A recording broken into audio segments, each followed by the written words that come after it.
Meus queridos irmãos, damos graças a Deus por mais uma oportunidade que o Senhor nos dá de poder estar na sua casa para aprender da sua santa palavra. E eu tenho certeza que o Espírito Santo tem uma palavra. Estamos concluindo hoje essa série de estudos sobre a família. E quando estamos concluindo, já estamos orando para Deus nos orientar no próximo, amém? Mas pretendemos concluir hoje esta série sobre a família, sobre a criação de filhos, como temos aproveitado este tempo e procurado trazer aquilo que diz a palavra de Deus sobre a criação de filhos e o cuidado com a nossa família neste tempo tão difícil, de tanta crise. E tenho certeza que o Espírito Santo tem falado aos nossos corações. Eu quero, meus amados irmãos, ler um texto da palavra de Deus, na carta aos Hebreus, capítulo 12,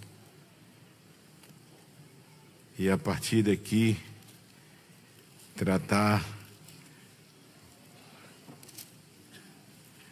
de concluir esta série de estudos. Capítulo 12 da carta aos Hebreus. Os irmãos sabem que esta carta não consta no texto sagrado o autor dela, mas sabemos que foi escrita aos crentes dispersos em Roma, a quem o apóstolo, o autor, exorta a triunfar em meio ao sofrimento e às provações e trazer luz sobre o rito do Antigo Testamento e o seu significado aplicando à igreja, aplicando ao novo pacto, ao Novo Testamento.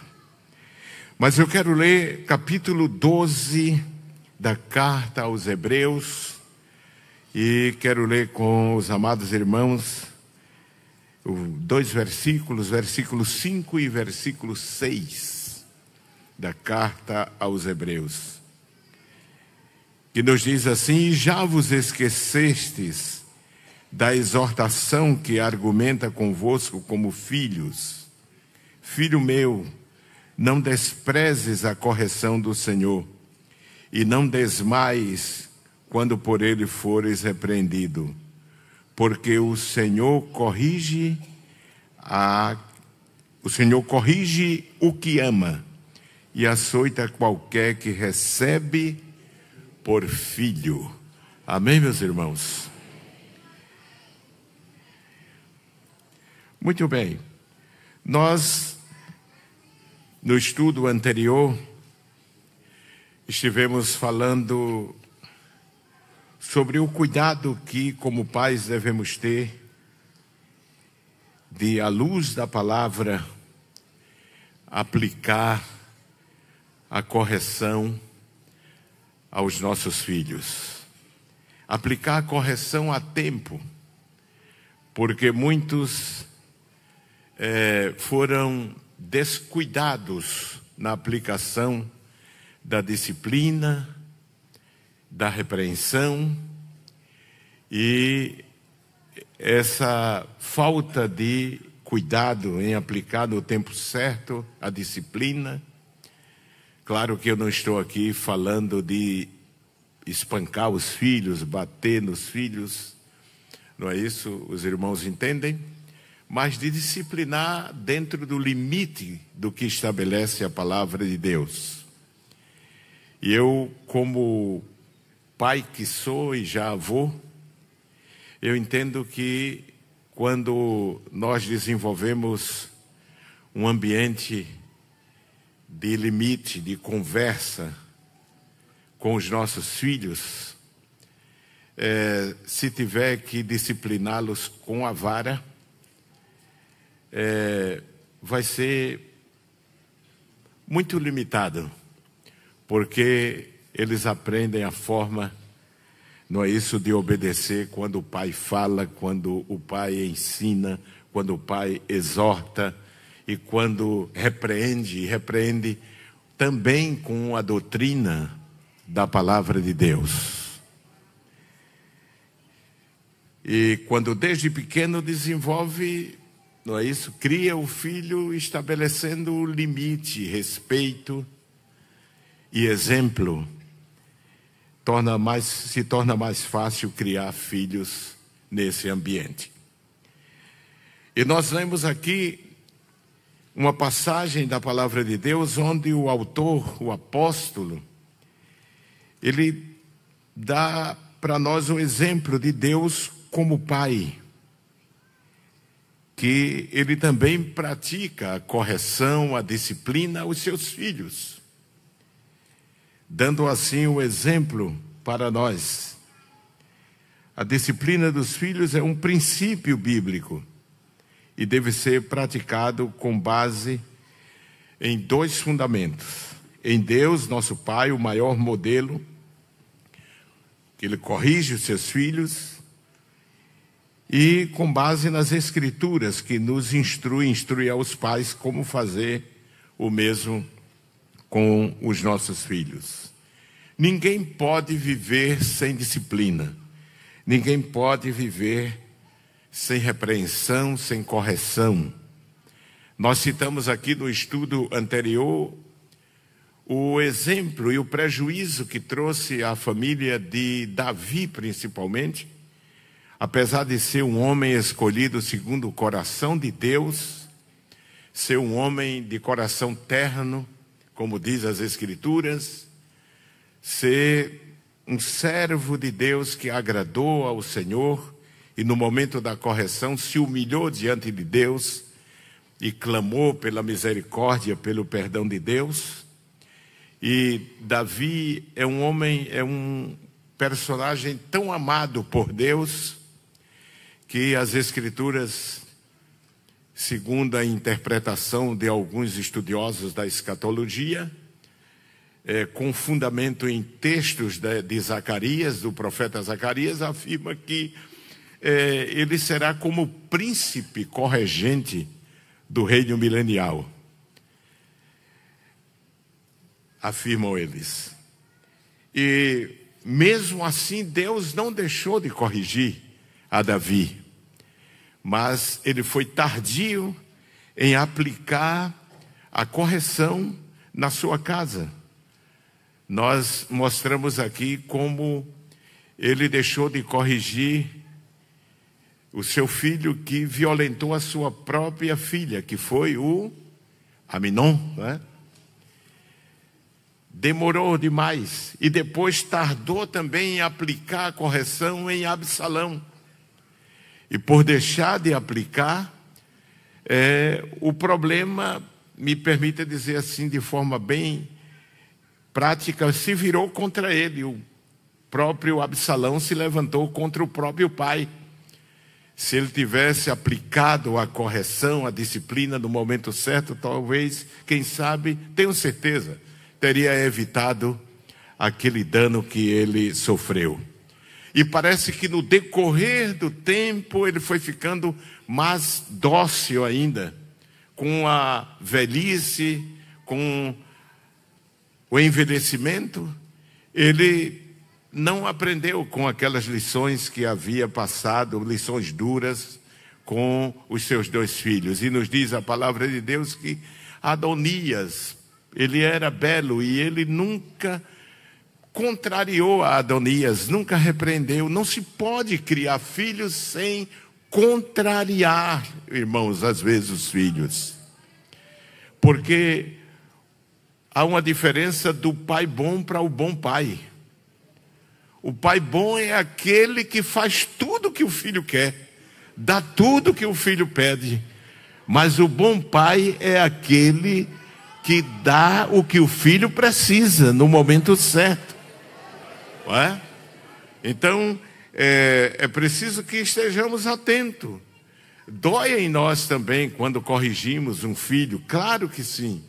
Eu, como pai, muitas vezes tive que corrigir, tive que falar, algumas vezes, e depois chamá-lo e dizer: papai não gostaria de fazer isso, mas vai ter que fazer para que você cresça são, cresça como homem de bem, cresça como uma pessoa disciplinada e correta e até um crente à luz da palavra de Deus.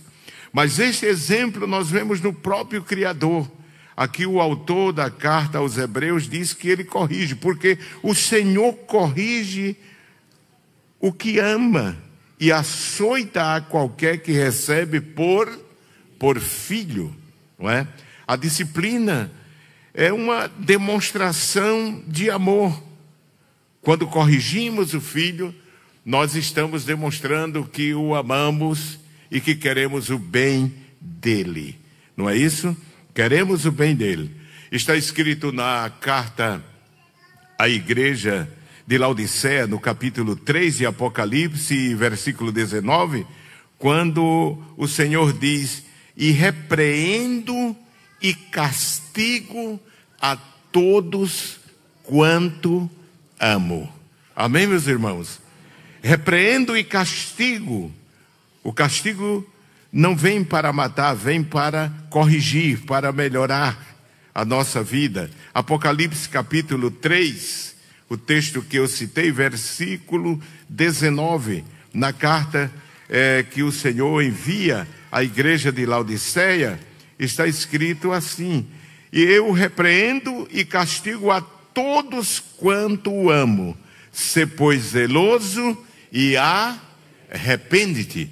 Esse é o objetivo da correção do pai, da repreensão, do castigo do pai. Não é para matar, não é para deixar feridas, marcas. Não, isso aí é violência.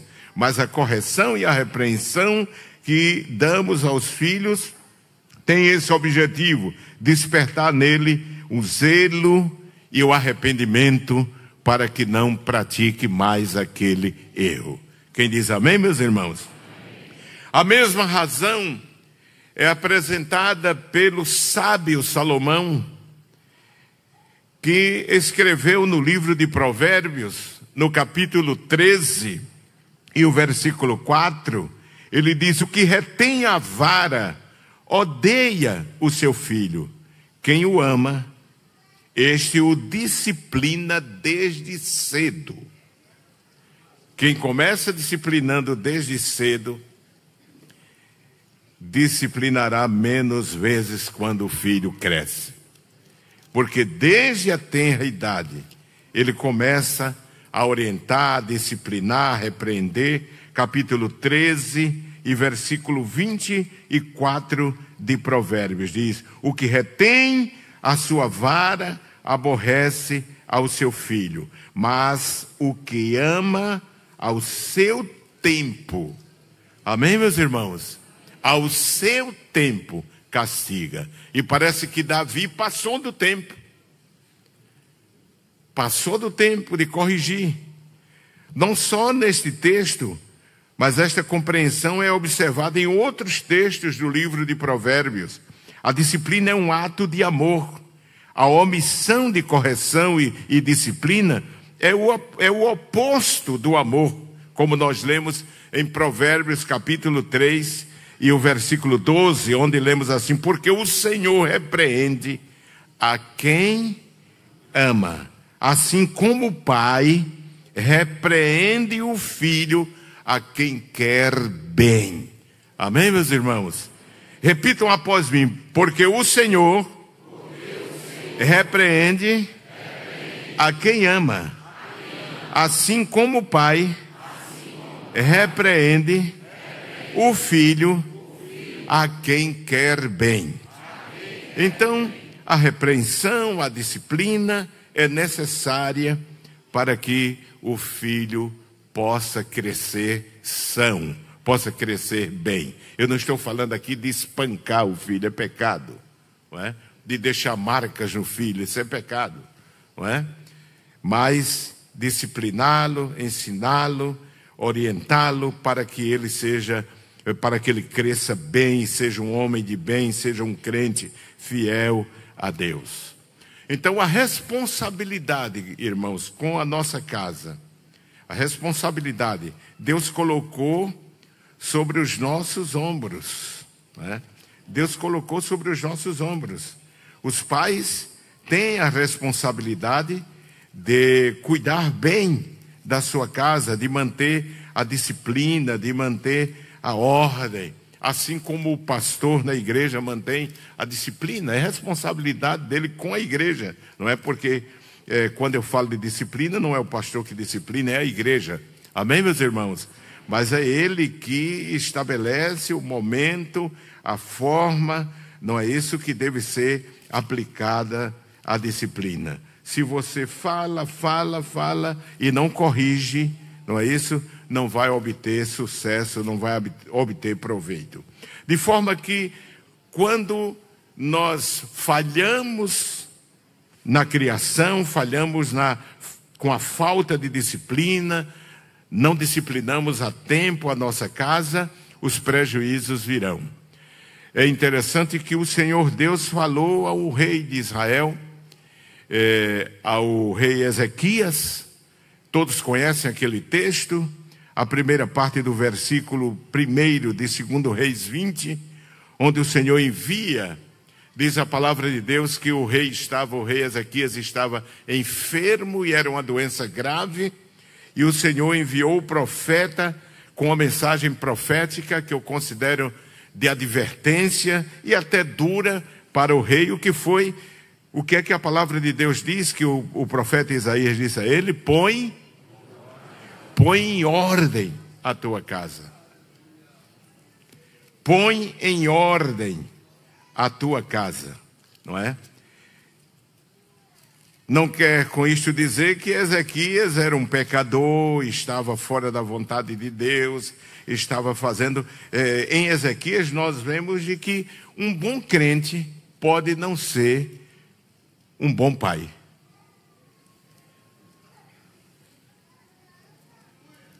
Um bom crente pode não ser um bom pai. Amém, meus irmãos? Porque quando é que você é bom crente? Quando você é fiel a Deus. Mas você pode falhar, não é isso? Na criação dos seus filhos. E nós vemos que há pessoas que falam do Ezequias como que ele seja um pecador, porque ele não estava em ordem a sua casa. Não, ele era um crente fiel, irmãos. Ele era um crente fiel. Abra a sua Bíblia, segundo o livro dos Reis. Segundo o livro dos Reis, capítulo 20.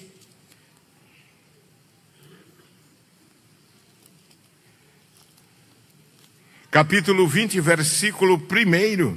Diz assim: naqueles dias adoeceu Ezequias de morte, e o profeta Isaías, filho de Amós, veio a ele e lhe disse... Foi que Isaías disse? Assim diz o Senhor. Repita após mim.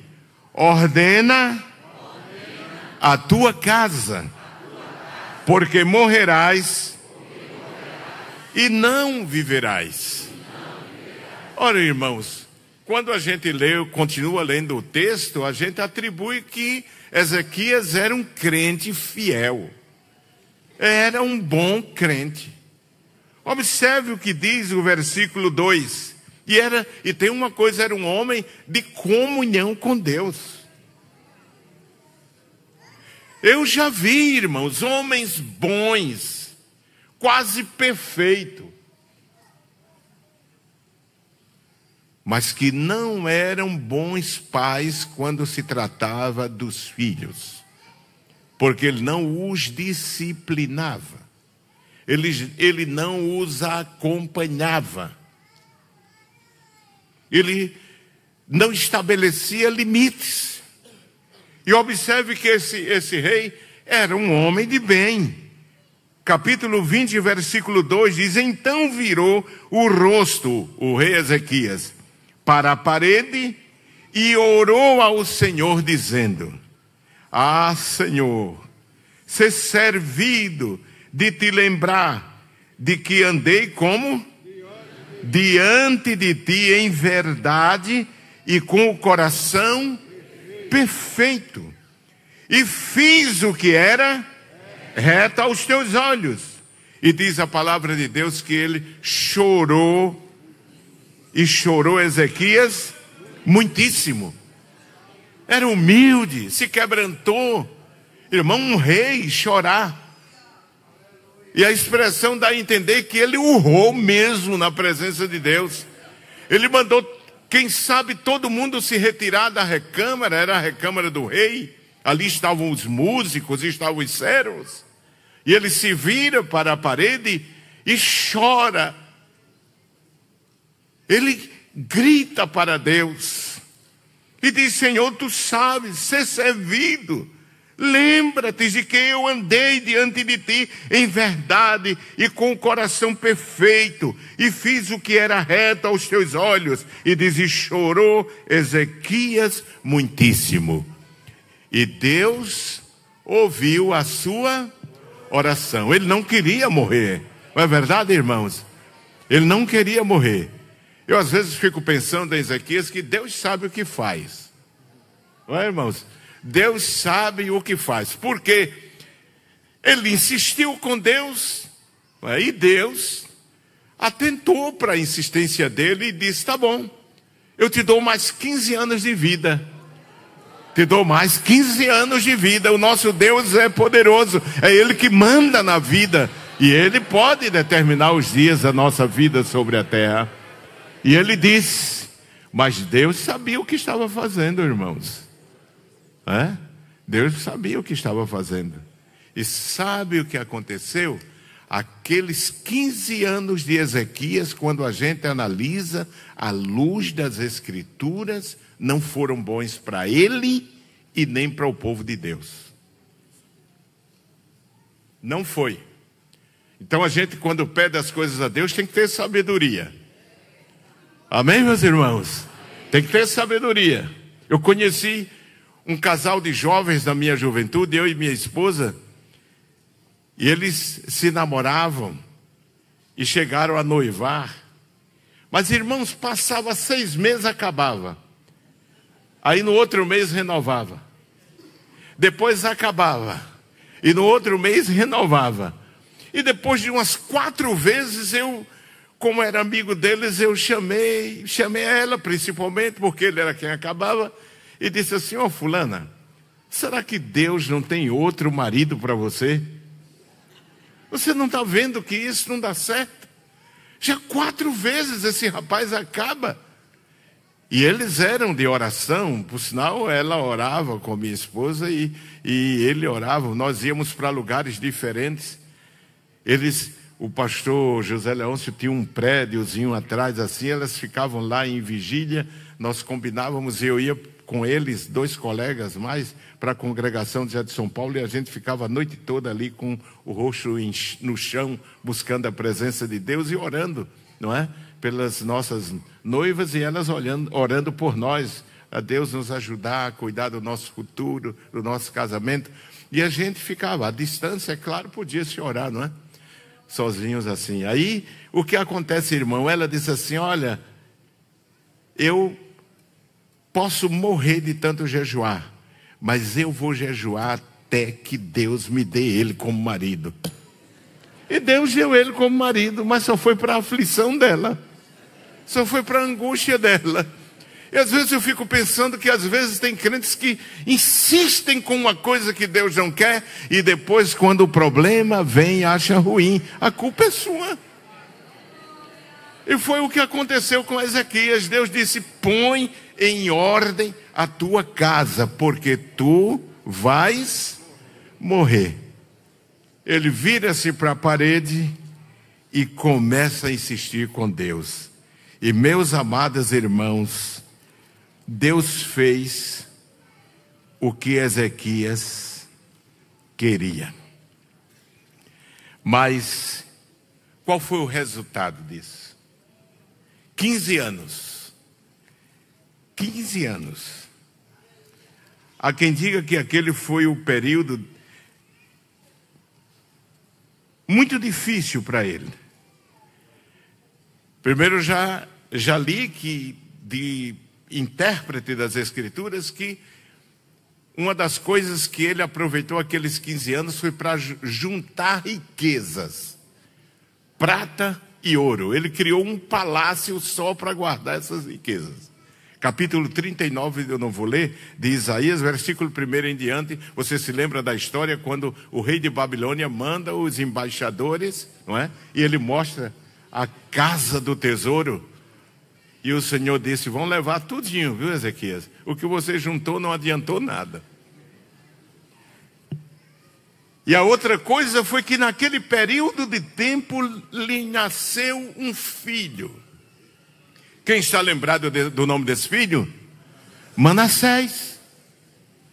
Nasceu Manassés. Meu irmão, aquele menino foi um problema.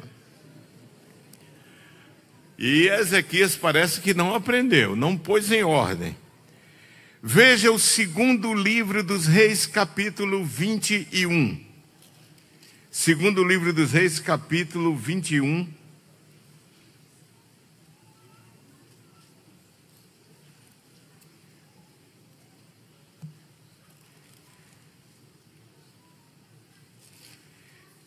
Versículo 1 em diante. Se você tem a sua Bíblia aí, abra, vamos ler juntos. O capítulo traz como título a impiedade de Manassés. Diz assim, tinha Manassés era filho de quem? De Ezequias, que foi gerado durante aquele período de 15 anos. Não é? Capítulo 21. Eu gostaria de ler o versículo, até o versículo 9, para você ver o que foi que ele fez. Diz, tinha Manassés 12 anos de idade quando começou a reinar, e 55 anos reinou em Jerusalém, e era o nome de sua mãe, Efzibá.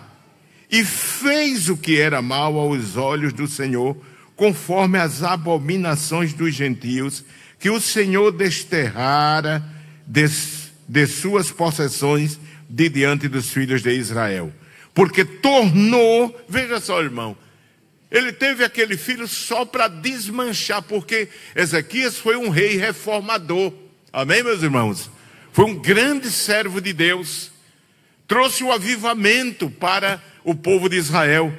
Mas esse filho que nasceu depois dessa insistência dele com Deus, e parece que ele não o ensinou no caminho do Senhor, não ensinou bem, veja aqui, fez o que era mal aos olhos do Senhor, conforme as abominações dos gentios que o Senhor desterrara de suas possessões e diante dos filhos de Israel, porque tornou a edificar os altos que Ezequias, seu pai, tinha o quê?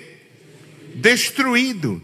E levantou altares a Baal e fez um bosque, como que fizera Acabe, rei de Israel, e se inclinou diante de todo o exército dos céus, e os serviu, e edificou altares na casa do Senhor, de que o Senhor tinha dito, em Jerusalém porei o meu nome. Também edificou altares a todo o exército dos céus, em ambos os átrios da casa do Senhor, e até fez passar o seu filho pelo fogo, ou seja, ofereceu a Maloque, uma divindade que tinha cabeça de touro, não é? E os braços estendidos para frente, e aqueciam ele até ficar incandescente, e ofereciam as crianças nos braços daquela divindade. Ele, irmãos, descendente de um rei tão piedoso, ele chegou a praticar esse tipo de sacrifício em Israel. Diz aqui, também até fez passar o seu filho pelo fogo, e adivinhava pelas nuvens, e era agoureiro, e instituiu adivinhos e feiticeiros, e prosseguiu em fazer o mal aos olhos do Senhor, para quê? Para provocar a ira, irmãos. O resultado da omissão foi trágico, até para as gerações vindouras. Quando se cria um filho sem disciplina, irmãos, você não está fazendo mal só a ele, está fazendo mal aos seus netos, aos seus bisnetos. Porque quando você cria um filho, uma filha piedosa, está fazendo bem não só a eles, mas a geração que virá, a geração do Senhor. Amém, meus irmãos? Veja o que diz o profeta Jeremias sobre Manassés. Não parou aí não, irmãos. Não parou aí não. Abra o livro de Jeremias, capítulo 15.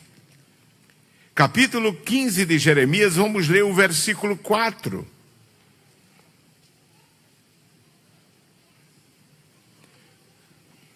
Toda a reforma de Ezequias foi de água abaixo, por não pôr em ordem a sua casa, como vimos na leitura anterior.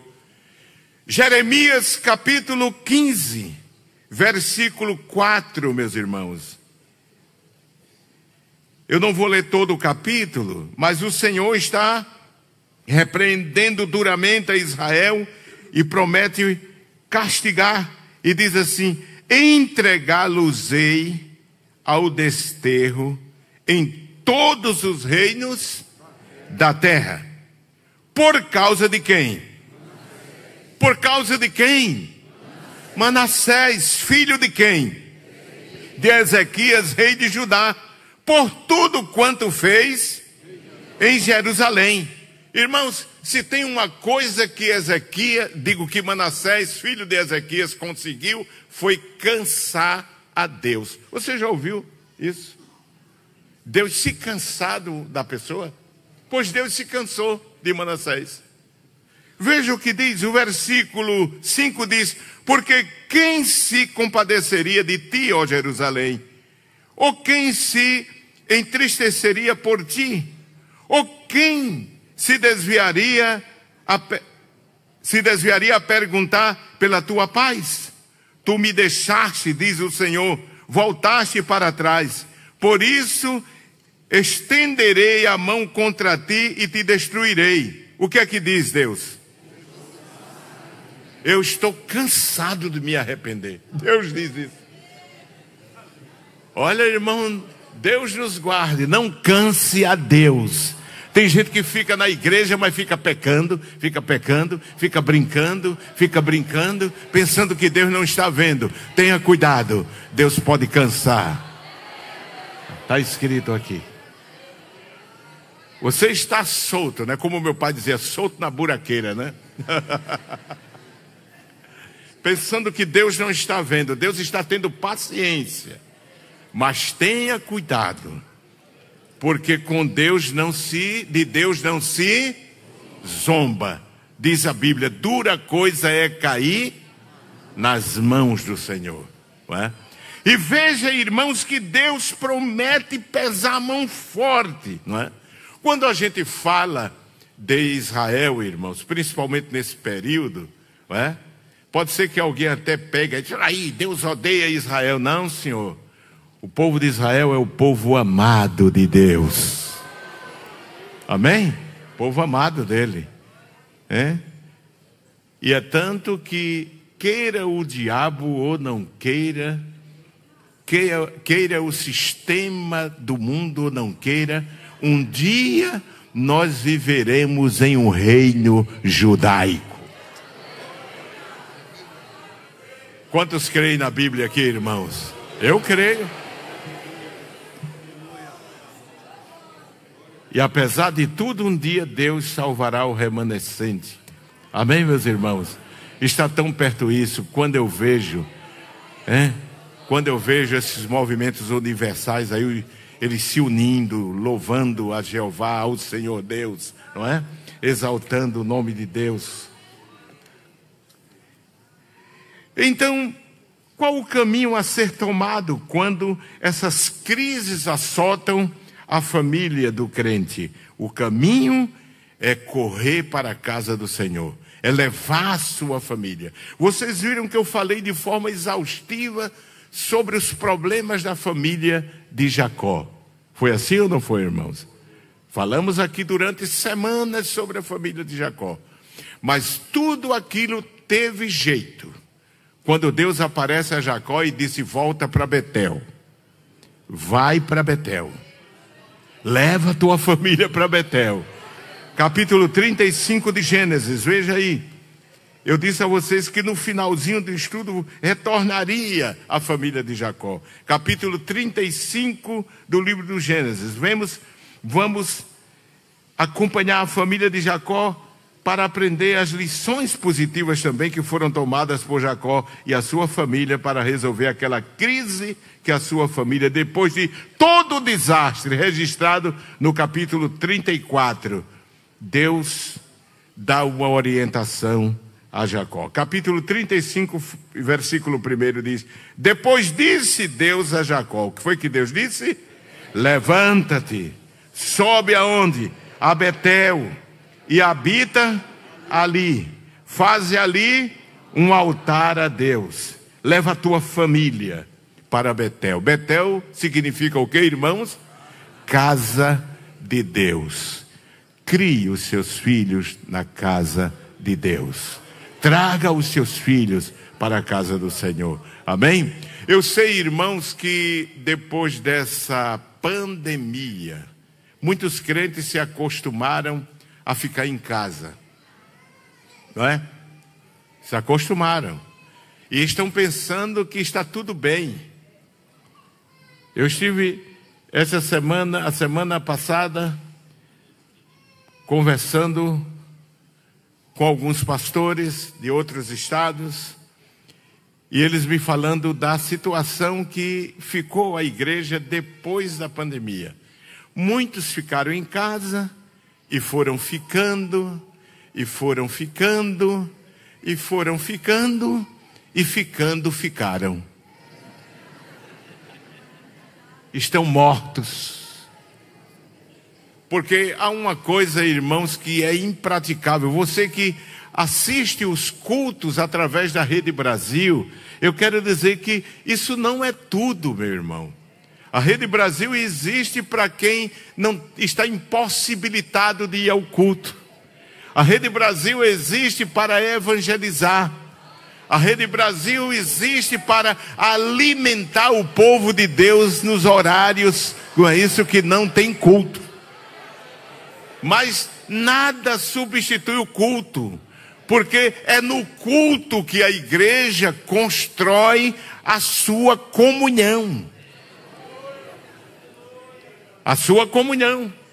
Tire um tição da fogueira, irmão, e coloque distante dos outros para ver o que acontece. Tem gente que diz assim: eu também sirvo a Deus em casa. Serve não? Não serve não. Você pode servir um tempo, mas o fogo vai se apagar, porque nós dependemos da comunhão da igreja, da relação de comunhão, desse feedback aqui juntinho, glorificando a Deus, orando um pelos outros. Se equivoca, e é por isso que o crente deve ter muito cuidado em trazer a sua família. Deus fala de forma a Jacó e diz assim: suba a Betel e leve sua família. Levanta-te. É o pai que tem que tomar, não é mandar os filhos não, irmãos. E não é vir só e deixar os filhos não porque vão me aperrear. Deixa eles aperrear aqui, mas traga os seus filhos para a casa de Deus. Meus pais tinham, nós somos 13 em família, éramos 14, mas um faleceu. Mas meu pai e minha mãe tiveram este cuidado. Toda noite nós saíamos de casa, às vezes não tinha nem café, mas ele fazia um círculo assim na sala e orávamos para que Deus nos guardasse, e eles nos levavam à casa de Deus. E nós fomos crescendo na casa do Senhor. Foi aí que eu aprendi a servir a Deus. Foi aí que eu aprendi a orar, a cantar, a pregar. Amém, meus irmãos? A desenvolver minha comunhão com a igreja. Então, é preciso que despertemos, levemos a nossa família à casa de Deus.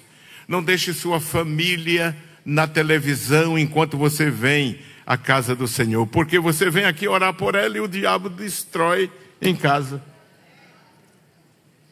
Mas Deus aparece a Jacó e diz: levanta-te, sobe a Betel e habita ali. Faz ali um altar a Deus.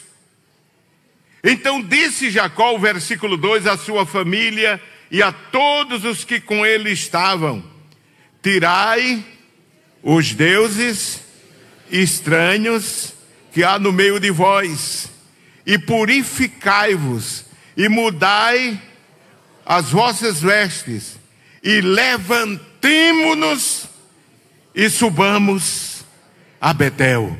Amém, meus irmãos? Santifica, Jacó, a tua família, santifica a tua casa, purifica a tua família, consagra a tua família. Amém, meus irmãos? Lança fora os ídolos. O ídolo é tudo aquilo que toma o lugar de Deus em nossa família. O retorno ao culto gera nos nossos filhos rejeição aos ídolos.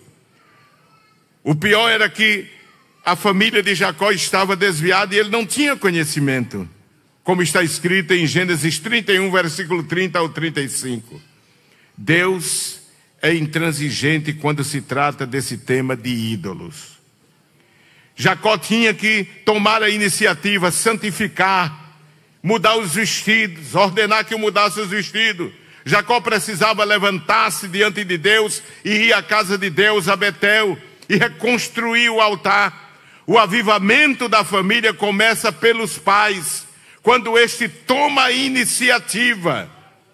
Então disse Jacó à sua família e a todos os que estavam: levantemo-nos. Amém, meus irmãos? Purifiquemo-nos. Lancemos fora os ídolos. Troquemos de vestidos imundos.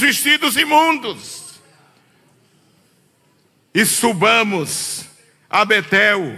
Quando os pais põem em prática as orientações divinas na família, as coisas mudam para melhor, irmãos.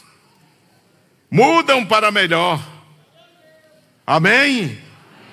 Então, vamos adiante. Vamos à casa do Senhor. Os pais devem ter o cuidado para que o seu descuido na área da santidade e da família não deixe seus filhos sem parâmetro doutrinário de santificação. Isso eu falei no início desse estudo, sem modelo cristão, sem saber discernir entre o certo e o errado.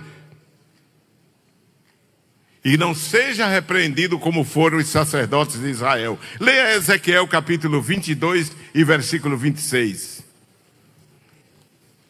Capítulo 22 de Ezequiel, versículo 26 de Ezequiel.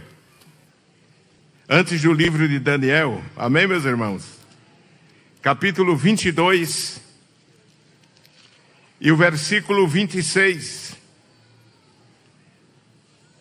Nos diz assim: os seus sacerdotes transgridem a minha lei e profanam as minhas coisas santas. Entre o santo e o profano não fazem o quê? Diferença. Nem discernem o impuro do puro. Quando se cria os filhos fora do caminho do Senhor, irmãos, quando se cria os filhos fora da escola dominical, quando se cria os filhos fora do ciclo de oração de criança, quando se cria os filhos fora dos cultos, ele vai perdendo o discernimento. Os seus filhos só vivem na televisão. Os seus filhos só vivem no lazer. Você sabe levá-los para o lazer, dá tudo o que eles querem, que eles precisam, mas não cuida da vida espiritual deles. Eles precisam vir à casa do Senhor, eles precisam receber a palavra do Senhor, para que cresçam com a capacidade de discernir o que é certo e o que é errado. É muito triste quando os pais criam seus filhos próximos do mundo, como fez Ló, né? Abraão disse: escolhe. Escolhe, se tu fores para o norte, eu vou ao sul, leste, oeste, escolhe. E diz a Bíblia que ele levantou a cabeça assim e viu uma área que parecia o jardim do Éden. Ele disse: é para ali que eu vou. Mas ele não sabia que estava levando a família para a porta do inferno. Levou para Sodoma e Gomorra. Abraão, que não andava pela vista, andava pela fé, depois que ele saiu, levantou os olhos assim, o Senhor disse: olha para o norte, para o sul, leste, oeste. Disse: tudo isso aqui eu dei a ti e a tua descendência. É verdade que a terra era mais seca, mas quando nós fazemos a vontade de Deus, irmãos, se Deus colocar a gente em cima do lajedo, até lá vai nascer girimum, irmão. Até lá vai dar fruto, irmão. Que a vontade de Deus é o melhor para nós e a nossa família. Não corra atrás de toda vantagem, se esta não é a vontade de Deus.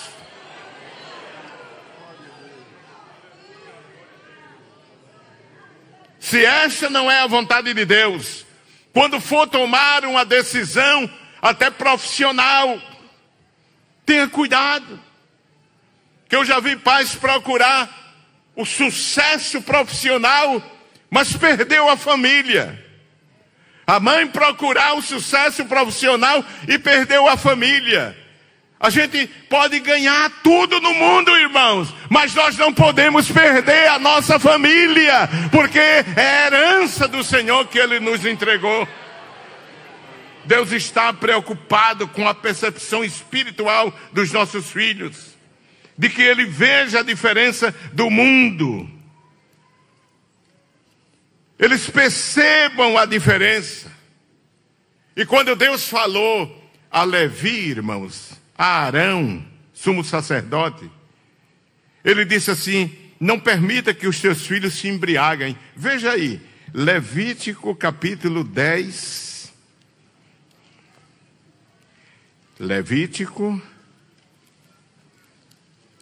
é o terceiro livro, né? Capítulo 10. Levítico capítulo 10, versículo 8.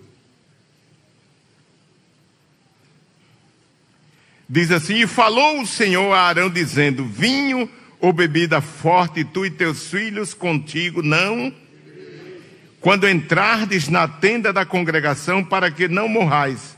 Estatuto perpétuo será isto entre as vossas gerações. Por que vocês não podem beber? Para não se embriagar. E diz aqui: para fazer diferença entre o quê?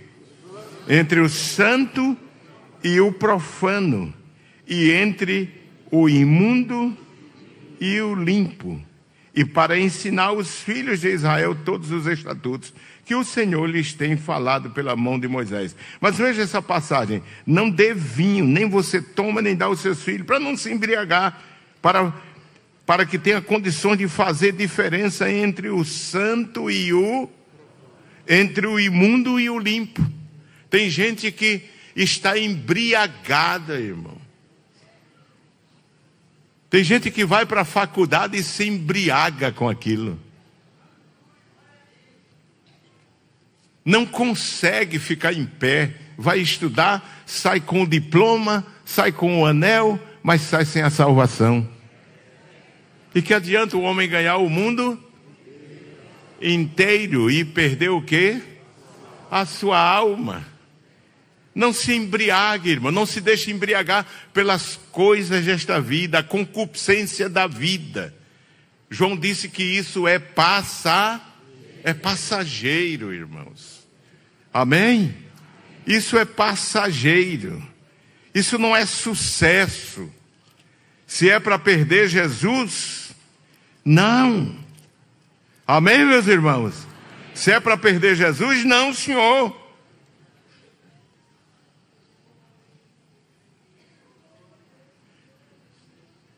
Deus está preocupado com isso também. Que cuidemos dos nossos filhos, ensinemos no caminho do Senhor. A nossa família precisa ser criada com capacidade para discernir o que é certo do que é errado, irmãos. Do que é santo e do que é impuro, do que é imundo. Tem pais que criam os filhos tão misturados, irmãos. Tão pertinho do mundo. O filho conhece tudo. Conhece a posição de cada jogador da seleção, o nome. Conhece o nome de cada artista, de cada novela. Pode perguntar a ele o que ele sabe. Mas não sabe um versículo da Bíblia. Não sabe um versículo da Bíblia. É como Eli, um sacerdote com os filhos, tudo filho de Belial, dentro de casa. Porque ele não é referência, ele não ensina, ele é o sacerdote da casa. E o ensino tem que partir. Está escrito no livro de Malaquias, a lei, o ensino, sai da boca do sacerdote. Você não é sacerdote da sua casa? Não deixe que ninguém tome o seu lugar. Você tem que ser aquele que ministra bênção. Aquele que ministra bênção na sua casa. Ministra a palavra, a adoração a Deus.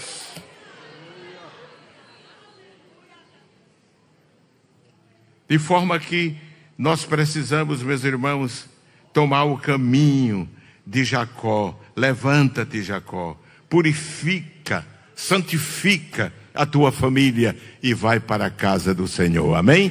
O lugar é aqui, irmãos. Traga a sua família para a escola dominical. Amém, meus irmãos? Agora vem a passagem de Ano Novo. Tem tanto crente, irmão, que fica em casa. Não vem para passar ano no culto, na casa do Senhor com a sua família, adorando a Deus. Faz teu bolo, assa teu peru, deixa lá. Quando chegar, tu esquenta ele, mas chega com a bênção. A tua família vem da casa do Senhor. Amém, meus irmãos? Vem da casa do Senhor, com a bênção de Deus. Já entra o ano buscando a presença de Deus, adorando a Deus. Depois a gente come e bebe, não é verdade, irmão? Bebe o que pode beber, né, irmãos? Então, cuidado. Tem uns crentes aí que se alegram muito e bebe o que não é para beber. Depois fica como Noé, fica nu na presença de Deus, não é? Que ainda que esconda do pastor, mas Deus está lá. Deus está no nosso quarto, está na nossa cozinha, está no nosso terraço, está no nosso quintal, está naquilo que a gente faz. Ele está vendo tudo. E é com Deus que a gente tem que andar certo, irmão. Todo mundo pode criticar a gente, mas se a gente está certo com Deus, bênção, amém, meus irmãos? Bênção. Que alguém pode dizer que você não vale um tostão, mas se Deus diz que você vale 1 milhão, você vale 1 milhão, irmão, você vale 1 milhão. Amém? Você é bênção de Deus, não é? Então procuremos, não é? Sempre me incluo, procuremos ser fiéis a Deus e levar a nossa família para a casa do Senhor, para a casa de Deus, não é isso? Santificá-la, purificá-la. Tem que ter limite. A porta da sua casa é como o seu redil. Não entra tudo não, irmão. Você tem que ter limite. Amém, meus irmãos? Você é responsável diante de Deus. Você vai prestar conta diante de Deus. A sua casa tem que ser santa. Amém, meus irmãos? Então, este cuidado nós devemos ter. E Deus se preocupa com a nossa família. Santifica, santifica. Amém? Santifica. Por isso Jacó mandou trocar os vestidos, vestido manchado, né? Vestidos manchados. No Antigo Testamento, nós vemos que o vestido era um símbolo do estado espiritual, como em Zacarias capítulo 3, versículo 3 em diante. O sacerdote estava com os vestidos sujos e Deus mandou trocar os vestidos. A nossa família é dada este mesmo conselho no Novo Testamento, no capítulo 4, versículo 17 ao versículo 32. Meus amados irmãos, que Deus nos abençoe, que Deus nos ajude e que esta palavra fique gravada na minha mente, no meu coração e no de vocês também. Amém? Estabeleça disciplina na sua casa, né? Limite na sua casa e leve sua família à santificação. E eu tenho certeza que vai ser uma bênção para você. E você vai ver os seus filhos crescerem no temor do Senhor. Amém? Crescer no temor do Senhor. E se eles crescerem e se afastarem, continue orando por eles, porque a semente já foi plantada. Amém, irmão? A semente foi plantada. A semente foi plantada. Eu já ouvi tanto testemunho assim. Eu fui missionário, como vocês sabem. Tinha o filho de uma irmã que ele foi criado no temor do Senhor, na oração, e ele se desviou. E a profissão dele era capitão de barco. A cidade que eu trabalhei tinha muito barco. Chegava de manhã e à tarde cheio de peixes. Chegavam 200, 300 barcos cheios de peixe. E ele era capitão de um. E ele me contou que um dia a tempestade se levantou no mar. Ele disse: pastor, levanta ondas de 30 metros. O barco subia e descia com a ponta para baixo assim. E eu me lembrei de tudo que minha mãe ensinava. E eu clamei a Deus. E eu disse: Deus da minha mãe, Deus da minha mãe, tenha misericórdia de mim. Me dê mais uma chance. Se eu chegar a Mar del Plata, a primeira coisa que eu vou fazer, eu vou à igreja e me volto.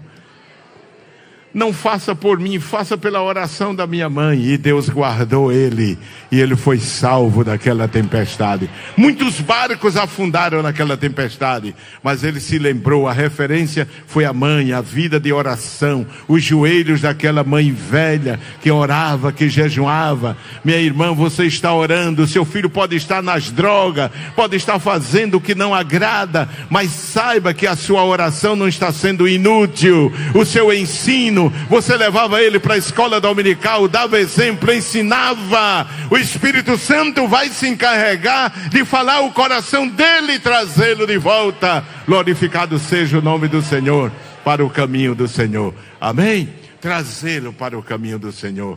Meus amados irmãos, eu conheci um pastor, um homem de Deus, que teve um filho muito problemático. Muito difícil aquele filho. Ele, para começo, ele nunca quis se batizar. E entrou no caminho da bebida alcoólica. E ele bebia. Chegava em casa, na casa do pai, o pai sendo pastor, tombando. E aquele pai se afligia tanto. Se afligia tanto. E um dia ele não suportou. Por mais bondoso que ele fosse, ele arrumou a roupa toda do filho. Tirou a roupa do guarda-roupa, das gavetas, botou dentro de uma mala. Ele ia para uma vigília. Uma vigília lá no Pacheco. Me lembro como hoje. E ele colocou as roupas do filho dentro daquela mala, saiu pela porta de atrás, colocou no lado de fora e disse à esposa: quando fulano chegar, diga a ele que pegue a mala e vá para onde ele quiser. Eu não quero vê-lo mais. Ele era de maioridade. Irmãos, aquele homem de Deus aflito foi para a vigília.